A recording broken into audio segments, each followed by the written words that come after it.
Hi, I'm Jenny Lu. We're learning Yang Style Tai Chi 24 short form step by step. In this video, we're going over sequence number 2, part the wild horse's mane in detail. So we're going to go over the lower body movement, upper body movement, then the entire body movement. If you want to learn more moves from this form, please check on this channel under the playlist Tai Chi Yang Style 24 short form to catch up. Let's get started. First, let's go over the lower body movement. So before we take the 3 steps in part the wild horse's mane, let's go over the foundation pose, the stance, which is bow stance. Okay, so you're just going to take your time. You can be my mirror image for now. So if you want, you can take your right foot forward and your left foot back. So right now, the front knee is bent. Your center of the kneecap is lined up with the second toe. Your pelvis is facing forward, so pelvis or kwa in Chinese. Lower abdomen, shoulders, chest, your face, your knee, your toes of the front foot, they're all facing forward, right? Same direction. Back foot, that back knee is a little soft, and that foot is on a separate track, right? So like 2 separate tracks, and then about hip width apart. And over here, this back foot is about 30 degrees. So you're gonna figure out what feels good for you. So I'm gonna turn to my side to give you my profile view, okay, and also just a couple of more tips. Okay, so once you're here, again, so whether you take your stance really deep or long or short, it depends on how comfortable you feel, how stable you feel. Make sure you feel stable, okay? So feet on 2 separate tracks, front knee, center the kneecap, lines up with the second toe. And to properly support the knee, you want the knee to land directly above your ankle. If you push the knee forward a little bit, it might be okay for you, but definitely not passing the toes, as you can probably start to feel the straining in your knee. Okay, so just directly above is okay. And the back knee, instead of straight, you're going to just soften that back knee.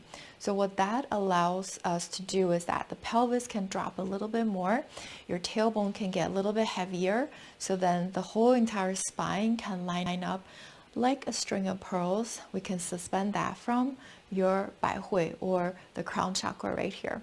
Okay, so suspend it, and then you can feel your upper body really light, lower body strong. So your lower dantian full. You can feel your legs supporting you. And so this is the basic bow stance. We're going to do this a few times. Okay, all right, slowly taking your time. You can shake out a little bit. So let's just do the leg part. So you can just put your hands on your pelvis. We're going to face this side because later when we go over this form as if we're in class, so back view, we would have moved to the left side. Okay, so let's just start right here. You can bring your hands on your pelvis, soften your knees, drop your tailbone slightly.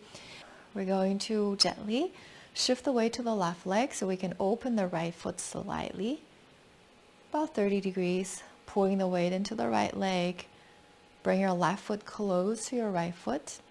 We're going to take our time, slowly extending the left leg. Take it out, so to the left side. So then the feet are going to be on 2 separate tracks. Roll your foot from heel to the toes with your toes pointing forward, and then pivot the back ball of your foot so that your pelvis, your chest, your knee, your toes, your face is facing forward to this direction. Okay, so your hands are still on your hip joints. So just a little minor detail as you do this one. If we're mirror image now, since I'm facing you, you shifted your weight to the right leg.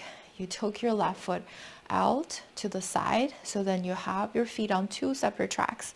So one thing is that you can give your foot a little bit a gentle turn, inversion, so that when you land your foot down, as you roll your foot forward, you're pivoting, your front toes are going to face forward.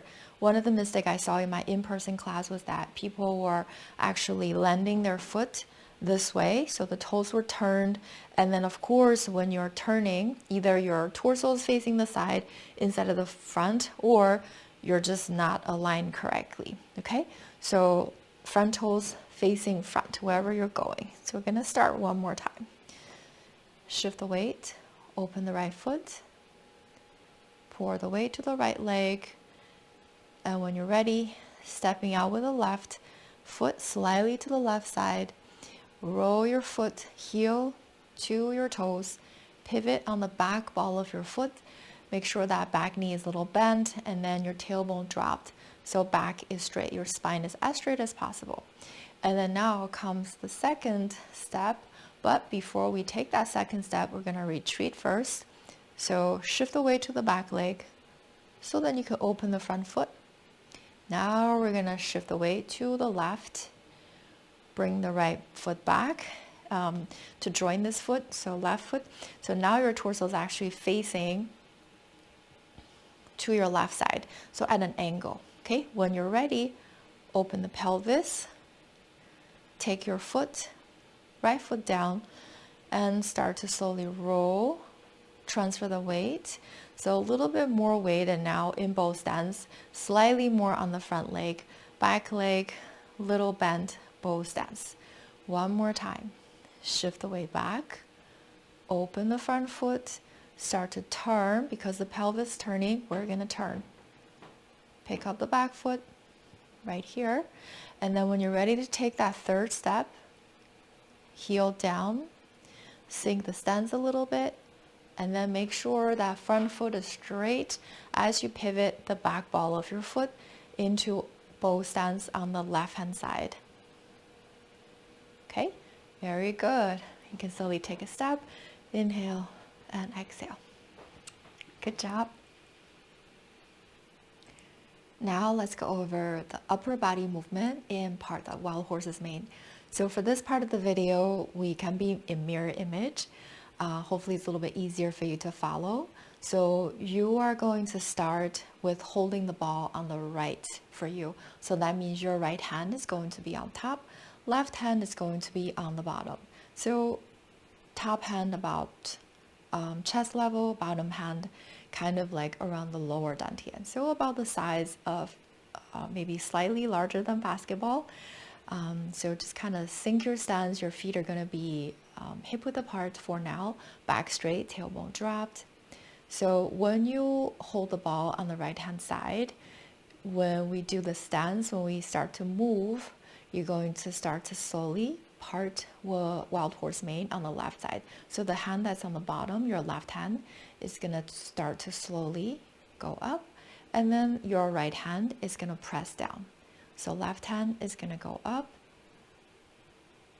with the fingers pointing up. So your arm on this side, this is actually a block, your front arm. So your left hand part the Wild Horse's Mane, and your right hand is going to press down right here.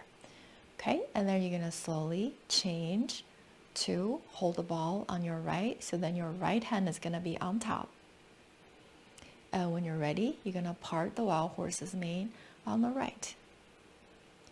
So right hand goes up, and then so it's directly when we move the leg, this is going to be in line with that front leg, and you're pressing down with your left hand by your side, by your pelvis. Okay, and then one more time.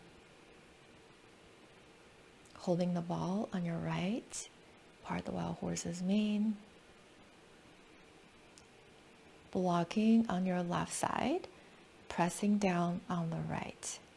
Okay, so you can actually just practice, so then you feel the flowing motion of the upper body movement before you're comfortable with combining the upper and the lower. Okay, very good job. So now let's put the lower body and upper body movements together in back view. So as if you are following me in class. Okay, so if we were to start right here, we would have ended from the end of part, the first movement, which is the starting posture. So taking your time, you're gonna slowly sink the weight into the right leg. So again, if you have knee problems, you can actually shift the weight to the left to give yourself a little head start. You're gonna hold the ball on the right side, take your left foot closer by your right ankle. So once you're here, you know you're going to start to slowly take your left leg a little bit to the left side. So your foot is going to land on the separate track. As we shift the weight forward, back ball of the foot is going to pivot and you're going to separate your hands. So parting the wild horse's mane on the left side. Okay, so taking your time, shifting the weight back. As you pour the weight into the back leg, we're going to open the front, hold the ball on the left side. And when you're ready, take your foot to the right side, roll your weight forward, and part the wild horse's mane on the right side. Okay, in that bow stance, take your time. Shift the weight, open the front foot. Your torso is facing the right side. And when you're holding the ball on the right side, you're getting yourself ready, okay? You're going to turn your pelvis, open the pelvis, take your left foot slightly to the left side, and then gently roll, pour the weight into that left leg a little bit more. So part the wild horse's mane on the left side, back knee a little soft. Okay, so you can make this into a moving drill, which means you're just gonna keep going. So open your foot and stepping out again on the right side. So do what's available to you if you have more room. So take a breath, inhale and exhale.